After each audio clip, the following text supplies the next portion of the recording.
ये कहानी है करीब 15 साल पहले की, जब सूरज से निकला एक जबरदस्त सोलर फ्लेयर पूरी धरती पर कहर बनकर टूटा। इस धमाके ने ओजोन परत को पूरी तरह खत्म कर दिया था। नतीजा ये हुआ कि सूरज की खतरनाक अल्ट्रावायलेट किरणों ने धरती का तापमान लगभग 66 डिग्री सेल्सियस तक पहुंचा दिया। इतनी गर्मी में इंसान, जानवर और पेड़ पौधे, लगभग सब कुछ मिट गया। अब हम देखते हैं एक आदमी को जो सुरक्षात्मक कपड़े पहनकर धूल भरी आंधी में इधर उधर खाने की तलाश कर रहा है। उसकी कलाई पर बंधी मशीन उसे चेतावनी देती है कि यहाँ रेडिएशन बहुत ज्यादा है। वो अपने डॉग जैसे दिखने वाले छोटे रोबोट के साथ एक बंद स्टोर में जाता है। वहां उसे एक इंसान की लाश दिखती है, लेकिन वो बिना ध्यान दिए आगे बढ़ जाता है। स्टोर पहले से लूटा हुआ था, लेकिन उसे थोड़े से डॉग फूड के पैकेट मिल ही जाते हैं। ये देखकर वो खुश होकर कहता है, लगता है आज कोई बहुत खुश होने वाला है। फिर वो दीवार पर एक निशान बना देता है, जिससे पता चलता है कि वो यहाँ पहले आ चुका है। इसके बाद वो अपने ट्रक में बैठकर शहर की ओर निकलता है।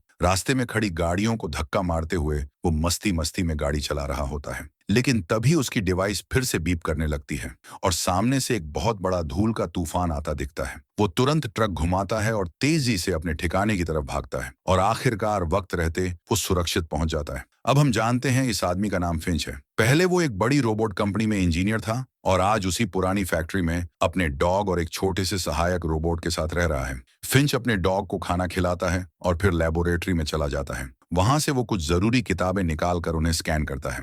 दरअसल फिंच एक इंसान जैसे दिखने वाले ह्यूमनॉइड रोबोट पर काम कर रहा है।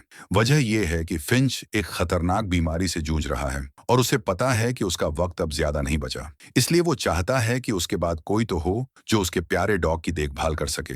कई कोशिशों के बाद आखिरकार एक दिन उसकी मेहनत रंग लाती है और रोबोट अचानक बोल उठता है। ये देखकर फिंच की खुशी का ठिकाना नहीं रहता। वो अपने डॉग से हंसकर कहता है, मुबारक हो, तुम्हें एक नया दोस्त मिल गया। इसके बाद फिंच रोबोट से सवाल जवाब करने लगता है। रोबोट बताता है कि उसके 4 नियम हैं। पहला, कोई भी रोबोट इंसान को नुकसान नहीं पहुंचा सकता। दूसरा, इंसान को खतरे में नहीं डालेगा। और सबसे अहम चौथा नियम यह है कि अगर फिंच कभी मौजूद ना रहा तो ये रोबोट हर हाल में डॉग की देखभाल करेगा। ये सुनकर फिंच को चैन मिलता है, लेकिन तभी अचानक बिजली चली जाती है। फिंच तुरंत छत पर चढ़कर लाइट सिस्टम ठीक करता है। तभी उसे दिखता है कि एक बहुत बड़ा तूफान उनकी तरफ बढ़ रहा है। फिंच तुरंत नीचे आकर रोबोट को मौसम की मशीन से जोड़ देता है और कहता है, मुझे पूरा मौसम का डाटा चाहिए।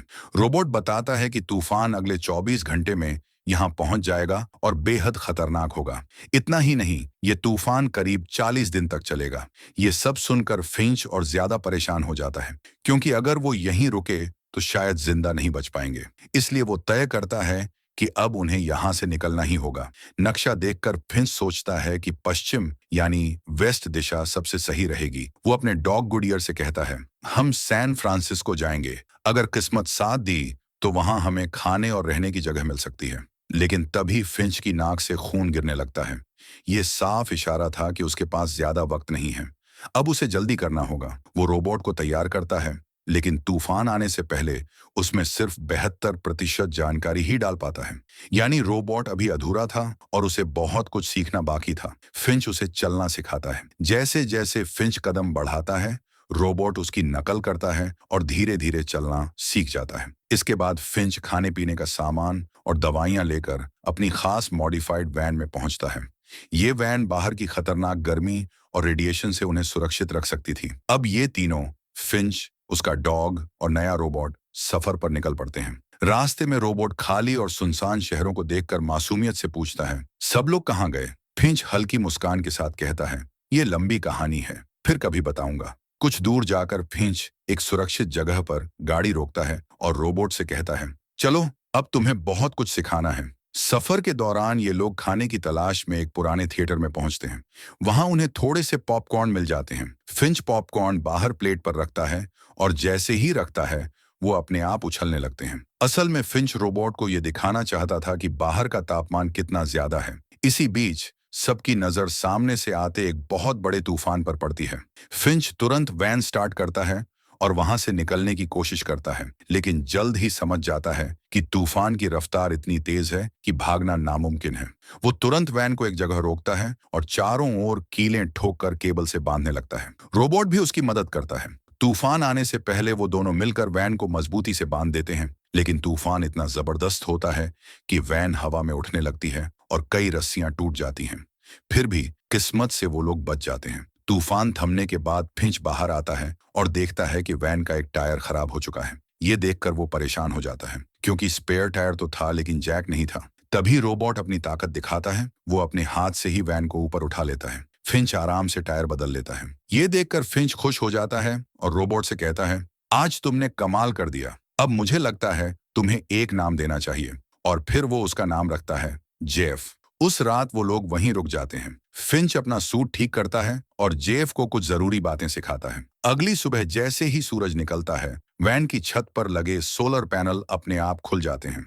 तभी फिंच की नींद खुलती है और वो देखता है कि जेफ डॉग की नकल कर रहा है। फिंच हंसते हुए कहता है, सुबह सुबह इतना शोर मत करो। इस पर जेफ कहता है, मुझे लगता है डॉग मुझे पसंद नहीं करता। फिंच जवाब देता है, ऐसा नहीं है, बस उसे तुम पर अभी भरोसा नहीं हुआ है। अब फिंच अपने अगले सफर पर निकल पड़ता है। काफी दूर जाने के बाद अचानक उसकी तबीयत बिगड़ने लगती है। तभी जेफ ड्राइव करने की बात करता है, लेकिन फिंच हंसकर कहता है, नहीं, तुम अभी कल ही पैदा हुए हो। थोड़ी देर बाद फिंच वैन को एक पुराने रेस्टोरेंट के सामने रोकता है और कहता है, मुझे थोड़ा आराम चाहिए, तुम यहीं रहकर वैन का ध्यान रखना। फिर वो अंदर चला जाता है, लेकिन वहां उसकी तबीयत और ज्यादा बिगड़ जाती है। उसे जोर जोर से खांसी आती है और मुंह से खून निकलने लगता है।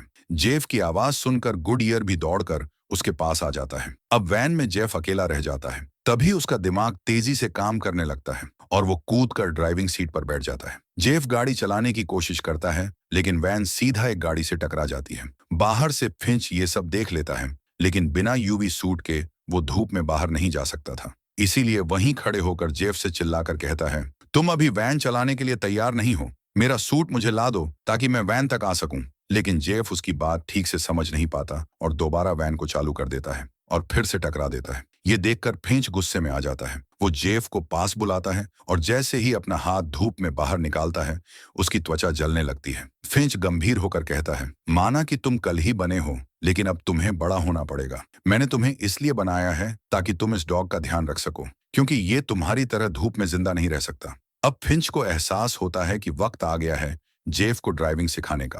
वो धीरे धीरे उसे गाड़ी चलाना सिखाने लगता है। जेफ की सीखने की क्षमता बहुत तेज थी। थोड़े ही समय में वो सही तरह से वैन चलाना सीख जाता है। जेफ को गाड़ी चलाना सीखते देख फिंच बहुत खुश हो जाता है। फिर रात में ये लोग एक जगह रुकते हैं और आग जलाते हैं। आग के पास बैठकर फिंच अपने पुराने दिनों को याद करने लगता है। वो आसमान की तरफ देखता है और जेफ से कहता है, देखो आसमान कितना सुंदर है, अब तुम्हें अरोरा देखने के लिए अलास्का जाने की जरूरत नहीं।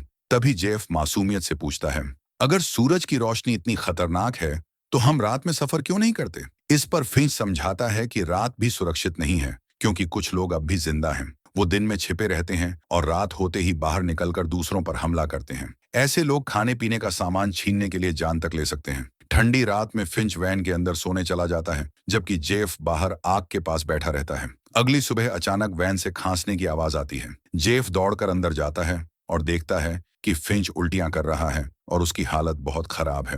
वो एक गीला कपड़ा उसके माथे पर रखता है, लेकिन असल में फिंच को डॉक्टर की जरूरत थी, जो वहां कहीं नहीं था। इसलिए जेफ खुद वैन चलाकर सफर जारी रखता है और थोड़ी देर में एक सुनसान शहर में पहुंचता है। वहां फिंच गहरी नींद में सो रहा होता है। जेफ और छोटा डॉग रोबोट वैन से बाहर निकलते हैं और जरूरी चीजें खोजने एक अस्पताल में जाते हैं। वहां जेफ को कुछ दवाइयां और एक जैकेट मिल जाती है। इसी बीच छोटा रोबोट एक खिलौना उठाने की कोशिश करता है और छुपे हुए जाल में फंसकर टूट जाता है। तभी फिंच वहां पहुंचता है और टूटे हुए रोबोट को हमेशा के लिए बंद कर देता है। ये देखकर वो बहुत दुखी हो जाता है। उसी वक्त जेफ वापस आता है, जिसके हाथ में ढेर सारी दवाइयां थीं। फिंच गुस्से में कहता है, तुम्हें यहाँ नहीं आना चाहिए था, ये जगह बहुत खतरनाक है। और फिर दोनों जल्दी से वैन में बैठकर वहां से निकल जाते हैं। लेकिन तभी हमें दिखता है कि एक और गाड़ी स्टार्ट होती है, यानी किसी ने इन्हें देख लिया था। अब फिंच को डर सताने लगता है। रात होते होते वो देखता है कि एक कार उनकी वैन का पीछा कर रही है। पीछा छुड़ाने के लिए फिंच वैन को हाईवे से नीचे उतार देता है,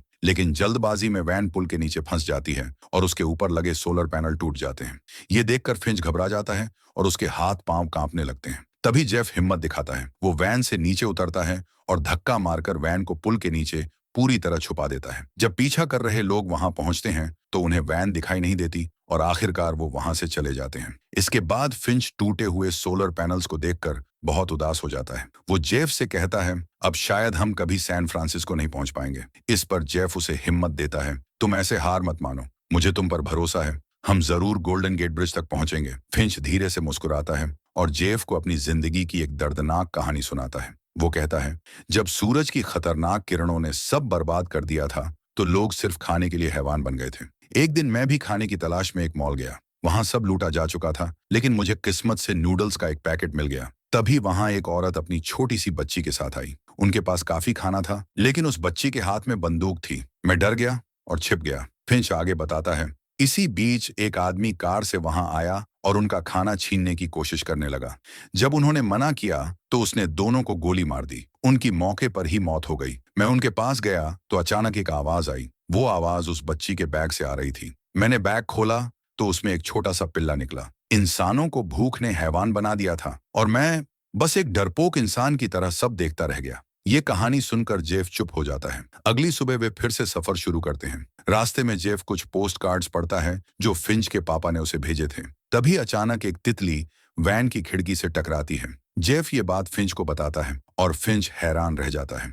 वो अपना हाथ खिड़की से बाहर निकालता है और पाता है कि यहाँ सूरज की खतरनाक किरणें नहीं हैं। फिंच तुरंत वैन से बाहर आता है और उसकी खुशी का ठिकाना नहीं रहता। उसे ऐसा लगता है जैसे उसे एक नई जिंदगी मिल गई हो। तभी एक और तितली उड़कर उसके हाथ पर बैठ जाती है। अब फिंच को यकीन हो जाता है कि ये जगह सच में सुरक्षित है। वो अपने अच्छे कपड़े पहनता है, खुले आसमान के नीचे टेंट लगाता है, खाना खाता है और उस पल को पूरी तरह एंजॉय करता है। तभी जेफ उसकी तरफ देखता है और कहता है, तुमने मुझसे झूठ बोला था। वो गोल्डन गेट ब्रिज वाला कार्ड तुम्हारे अंकल ने नहीं बल्कि तुम्हारे पापा ने भेजा था। जेफ पूछता है, लेकिन उस कार्ड पर तो डैड लिखा था। फिंच गहरी सांस लेकर जवाब देता है, हाँ, मेरे पापा आर्मी में थे। वो ऐसे बड़े बड़े ब्रिज बनाते थे, लेकिन मेरे पैदा होने से पहले ही वो हमें छोड़कर चले गए। मैं उन्हें कभी मिल नहीं पाया। फिर मेरे 15वें जन्मदिन पर मुझे यह पोस्ट कार्ड मिला। उस पर लिखा था कि वो मुझसे गोल्डन गेट ब्रिज पर मिलेंगे।